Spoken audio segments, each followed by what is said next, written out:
ఆలోచించరండి ఎవరు.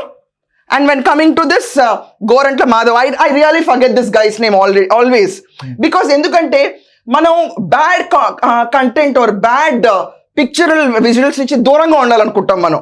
దాంట్లో ఇతని నుంచి దూరంగా ఉండాలి నేను ఎప్పుడు అనుకుంటాను personally. So I want to stay away. ఎలాగైతే పోసాని వీడియో నిన్న చూశాను నేను, అదే పరిస్థితి ఇతని వీడియో అయితే నేను జన్మకు చూడను. ఫర్ హియర్ సేక్ నేను విన్నది ఏంటంటే there has been a nude video of him, it's out, video call with some lady, I don't know. ఇలాంటి వీడియో కాల్ వచ్చిన తర్వాత what action has he taken?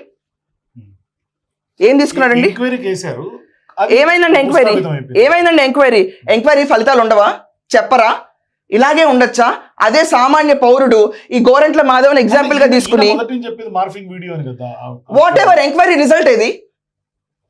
Enquiry result ఏది? ఒకవేళ నాదే మార్ఫింగ్ వీడియోనో మీదే మార్ఫింగ్ వీడియోనో వస్తే will go straight, we will ask prove it, because it character assassination ఇతనికే. ఆ పర్టికులర్ ఇష్యూని కూడా టేకప్ చేయలేని ధైర్యం లేని ప్రభుత్వం వీళ్ళది.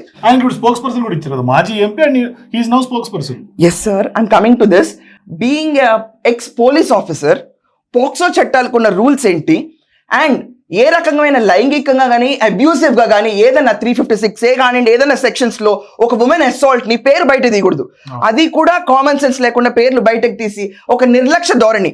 ఫస్ట్ ఆఫ్ ఆల్ ఈ క్యాడర్ అందరికీ ఏంటో తెలుసా అండి ప్రాబ్లం? మనం అందరం అనుకున్నాం అసెంబ్లీలో ఉన్న చంద్రబాబు నాయుడు గారు లేకపోతే మిగతా ప్రతిపక్షంలో అచ్చెం నాయుడు గారు వీళ్ళందరినీ వీళ్ళు వేసుకుని పడ్డారు 5 ఏళ్ళు అనుకున్నాం. నో, వీళ్ళకి బేసికలీ ఉమెన్ అంటే రెస్పెక్ట్ లేదు.